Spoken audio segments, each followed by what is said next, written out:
If you're not super skilled with the basketball, but you want to score double digits each game, then this video is for you. We're going to break down and re-engineer how you can go from scoring 5 points to 15 points. What separates the guys who are scoring single digits from the guys who are really scoring high into the double digits is their understanding of the game and the patterns that happen over and over in the game to allow them to make the game as easy as possible. So we're going to do a breakdown on 5 different aspects on how you can score double digits. And if you stay to the end, we might just give you one more bonus. So we're now going to break down those 5 ways, and we're going to elaborate them individually later on. So the first one is leaks. We want to get at least 2 of these. Second one is strong on-ball defense, and we want to anticipate getting at least 2 steals off of this. The third one is hitting the wide open corner 3. The fourth one is being able to attack the closeout hard and well. And the last one is being able to hit your free throws. So let's elaborate on leaks. What is a leak? A leak is basically when you get a couple extra steps as the offensive player is shooting the ball in order to catch the ball early in transition and create an easy layup for yourself. Now, this is easier than it looks because it's an art, and you really need to be aware of where you are on the court and how you go about initiating the leak. So masters of guys who can do the leak very well are very, very subtle about it. You don't just want to run by the offensive player so that it's obvious what you're doing. Rather, you want to be able to backpedal and then slowly go by them as they're still looking at the flight of the ball. This is imperative. The second thing is you need to be aware of where on the court you are. Usually leaks happen above the free throw line. So if you're in the corner, in order to help your team get the defensive rebound. But if you're contesting a shot, then this is the perfect time to get a leak because most likely that shooter has relaxed. All right, the next point is going to be heavy ball pressure. Now, during heavy ball pressure, what we want to do is really take control of the situation and dictate where the ball handler is allowed to go. So an intelligent defender is not going to just go at one pace the entire time.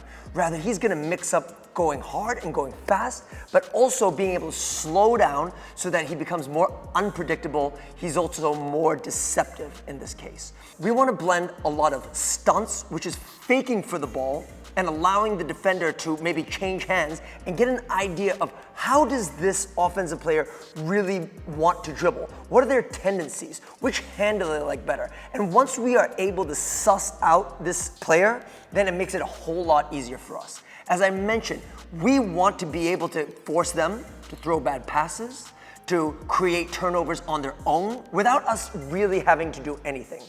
So right here, we want to get at least 2 steals. Either we strip them or we force them into a bad pass and our teammate is allowed to steal it.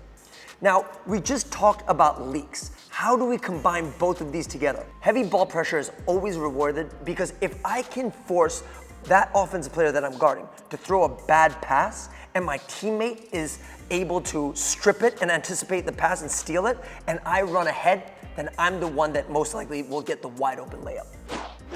Now we're in the third one, hitting the corner 3. In this day and age of basketball, it's very rare to watch an NBA game and there's no one standing on the corner of the opposite side of the ball. The reason that this happens is because, well, number 1, they want to spread the court out, but number 2, they also want to give an easier pass to the ball handler who is going to the rim, who may not have an easy finish or may not have an easy pass to a cutter. So just knowing that fact and being there is a very, very intelligent part and shows a lot of humility and intelligence on the part of the player who may not be the most skilled. Rather than just working on your ball handling and trying to be the man all the time, understanding where and when to place yourself can open up a whole lot of opportunities for you. Being able to drill down that wide open 3 is something that you want to be able to do and be a master of. Players like Jay Crowder and PJ Tucker are not just defensive beasts, but on the offensive side, they're not liabilities. They know how to position themselves. So when the ball handler is coming off, the first person that they see on the opposite side are those 2 guys. So being able to capitalize on that wide open shot is going to be imperative for you to be able to score double digits. All right, number 4 is very closely tied to hitting the wide open 3, and that is being able to attack the closeout. Attacking the closeout is something that's very rarely taught. And furthermore, the closeout itself is very rarely taught in practice. And the old school biomechanics of chopping your feet is just allowing the defensive player to be slower and less effective. So we need to capitalize on this opportunity. When we catch the ball, we need to identify whether that's a short closeout or a long closeout. When that happens, we need to make a 0.5 second decision on whether we want to shoot, pass, or drive. Last but not least, it's going to be our free throws. So we just talked about attacking the basket, but getting fouled sends a clear message to the other team. It tells them that you're aggressive, that you're unafraid, and most importantly, it puts the other team in an unideal situation, potentially leading to foul trouble later down the line. Now, when we work on free throws, it's something that's quite unique because it's the only closed skill in the game. And it really is you versus you and what's going on in your mind. So when we develop a free throw shooting curriculum, it is important for us to not just shoot the free throw, but in order to create a robust skill, we must see variation. Can we shoot it from the side? Can we shoot it from a little further back? Maybe a little closer.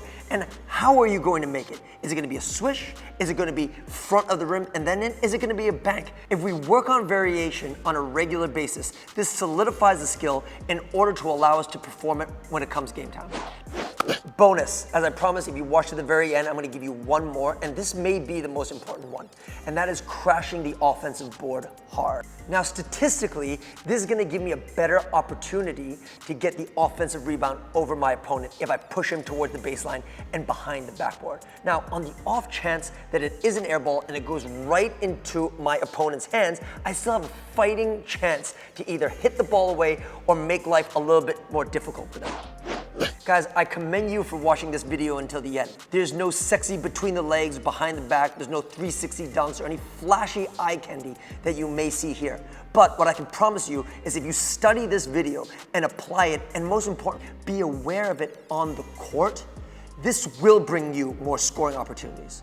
Now that you've made the game a little bit easier because your knowledge has increased, it's up to you to develop those skills in order to put it on top of that knowledge. Now, if I've left anything out, feel free to leave me a comment below because I want to learn from you guys just like you want to learn from me. But I really hope that these videos are bringing you value and leaving you either a better basketball coach or a player. So if this isn't bringing you value, please leave us a like and subscribe to our channel for weekly content because we want to bring you guys as much value as possible.